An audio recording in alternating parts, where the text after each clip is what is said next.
Hello everyone, welcome back to Sangharsh IQ। आज की जो हमारी वीडियो है वो है फंडामेंटल राइट्स की जो वीडियो सीरीज चल रही है उसी की नेक्स्ट वीडियो, जिसके अंदर हम कल्चर एंड एजुकेशनल राइट्स के बारे में बात करने वाले हैं।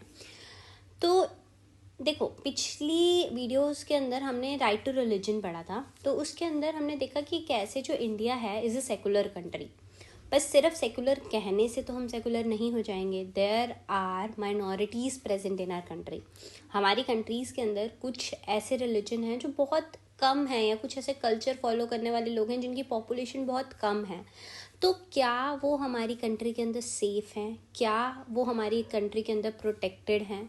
क्या उन लोगों को कुछ स्पेसिफिक राइट्स हमने प्रोवाइड किए हैं ताकि वो जो है अपनी आइडेंटिटी को मेंटेन कर सके? तो इसका आंसर हमें आज इस वीडियो के अंदर मिलने वाला है। तो चलो, without wasting any time, let's start the video. तो सबसे पहले आपको मैं बता दूं कि आर्टिकल 29 एंड 30 हैं, वो कल्चरल एंड एजुकेशनल राइट्स की बात करते हैं। Article 29 protection of interest of minorities की बात करता है, एंड आर्टिकल 30 बात करता है to establish and administer educational institution. चलो, आर्टिकल 29 में क्या है, तो इसके अंदर हम ये बात करते हैं कि जो सिटीजन्स हैं, सिर्फ सिटीजन्स को अवेलेबल है ये राइट, जो कि इंडिया में रिजाइड करते हैं, जिनका अपना कल्चर है या लैंग्वेज है या स्क्रिप्ट है, उनके पास पूरा पूरा अधिकार है, पूरा पूरा राइट है कि वो अपने कल्चर और अपनी लैंग्वेज को प्रोटेक्ट कर सकते हैं। ये एक एब्सोल्यूट राइट है, इसकी कोई भी एक्सेप्शन नहीं है, कोई भी रिस्ट्रिक्शंस इसके ऊपर नहीं लगती। आर्टिकल 29 क्लॉज 2 के अंदर ये बात करी गई है कि जब एजुकेशनल इंस्टीट्यूशंस के अंदर एडमिशन हो रही है तो वहाँ पे किसी को भी एडमिशन डिनाई नहीं की जा सकती based on race, religion, caste, language etcetera. कब? इफ़ अगर वो जो इंस्टीट्यूट है उसको स्टेट ने फंड किया है या फिर स्टेट उसे एड कर रही है। ठीक है, तो ये भी इंडिविजुअल राइट है, किसी कम्युनिटी का राइट नहीं है। स्टेट की जब बात आ जाएगी तो इंडिविजुअल राइट बन जाता है। ठीक है, तो आर्टिकल 29 बेसिकली बस ये बात करता है कि अगर आपकी अलग एक कल्चर है, अपना लैंग्वेज है या स्क्रिप्ट है, और आप माइनॉरिटी के अंदर आते हो, तो यू हैव अ राइट कि आप उसे कंजर्व करो, उसे प्रोटेक्ट करो। ठीक है, अब इसकी प्रमोशन नेक्स्ट में होगी। अब प्रोटेक्ट करने के बाद देखो, आप एजुकेट करोगे लोगों को, है ना, उस चीज़ को और प्रोफेस करने की कोशिश करोगे। तो अंडर दिस राइट जो माइनॉरिटी कम्युनिटीज़ हैं उनको एम्पावर किया गया कि आप अपने एजुकेशन इंस्टीट्यूशंस बना लो।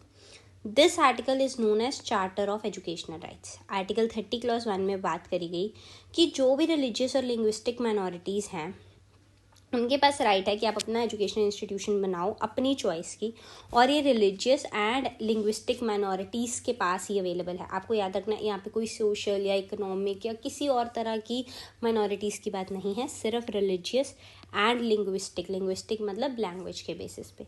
तो 42nd कॉन्स्टिट्यूशनल अमेंडमेंट आगे ये बोलता है, अगर ये इंस्टीट्यूशन जो है गवर्नमेंट एक्वायर कर लेती है तो गवर्नमेंट को जो है अप्रोप्रिएट कंपनसेशन जो है इन इंस्टीट्यूशंस को पे करनी पड़ेगी। राइट टू प्रॉपर्टी के अंडर क्या था कि पहले जब मतलब चैलेंज करते थे कि हमारे पास राइट टू प्रॉपर्टी है, तो अब हमारे इंस्टीट्यूशन या कुछ भी अपनी प्रॉपर्टी को जब गवर्नमेंट एक्वायर कर रही है तो उनके उससे रिलेटेड ना बहुत ज़्यादा जो है चीज़ें कोर्ट में जाती थी, बहुत सारे केसेस कोर्ट में जाते थे कि हमारी प्रॉपर्टी जो है गवर्नमेंट ने सीज कर ली, हमें एडुकेट कंपनसेशन उसके बदले में नहीं मिली। तो इसलिए इसको मद्देनज़र रखते हुए 42nd कॉन्स्टिट्यूशनल अमेंडमेंट एक्ट में यही आ गया था साफ साफ कि अगर आपने एक्वायर करना है तो रीजनेबल कॉम्पनसेशन आपको इनको देनी पड़ेगी।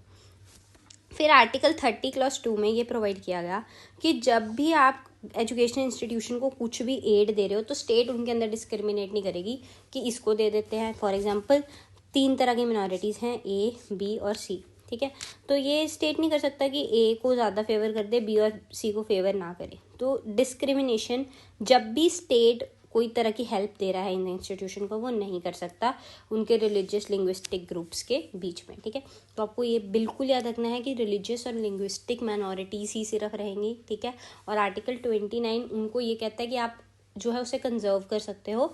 30 एजुकेशनल इंस्टीट्यूशंस को जो है बनाने की बात कर रहा है। फिर मेजर जजमेंट्स क्या हैं? देखो, ये मेजर जजमेंट सिर्फ इसलिए यहाँ पे मेंशन करी जाती हैं कि अगर कोई रिटन एग्जाम दे रहे हो तो वहाँ पे आप मेंशन कर सकते हो। ठीक है, एज सच इनके ऊपर क्वेश्चंस जो मतलब प्रीलिम्स हो गए या फिर ऑब्जेक्टिव टाइप क्वेश्चंस होते हैं उनमें आने की जो इसकी पॉसिबिलिटी है वो बहुत कम है, बट फिर भी हम कुछ भी मिस नहीं करेंगे। तो यहाँ पे Ravneet Kaur versus Christian medical college था। यहाँ पे कोर्ट ने ये बोला था कि जो प्राइवेट स्कूल्स एंड कॉलेजेस है जिनको गवर्नमेंट से पैसा मिलता है वो स्टूडेंट्स के में किसी भी तरह के डिस्क्रिमिनेशन रिलीजन, कास्ट या रेस के नाम पे नहीं कर सकते। डीपी जोशी वर्सेस मध्य भारत के केस के अंदर ये बोला गया था कि जो स्टेट यूनिवर्सिटीज़ क्राइटेरिया यूज़ करती हैं रेजिडेंस का क्वालिफिकेशन के लिए, उसके बारे में यहाँ पे जो है बात करी गई थी। और Ashok Thakur versus union of India में ये बोला गया था कि आप जो है ऑफर मत करो रेजर्वेशन रेजिडेंस या इंस्टीट्यूशनल प्रेफरेंस के बेसिस पे जब भी एडमिशन की बात हो, ठीक है। तो मतलब ऐसा नहीं है कि रेजिडेंस के बेसिस के ऊपर आप कोटा बना रहे हो। तो ये सारी चीज़ें यहाँ पे बात करी गई थी। प्रेफर नॉट टू, बट ये होती हैं, हम सबको पता है, दिस इज़ द रियलिटी। जब भी आप कोई स्टेट में एग्ज़ाम देते हो तो उनके पास अदर स्टेट्स का एक कोटा होता है, अपनी स्टेट का एक अलग कोटा होता है। तो थोड़ी बहुत जो रिजर्वेशन है वो तो रेजिडेंस के बेसिस के ऊपर होती है, ठीक है। तो नेक्स्ट इज, अब हम इनसे रिलेटेड कुछ क्वेश्चंस देखेंगे।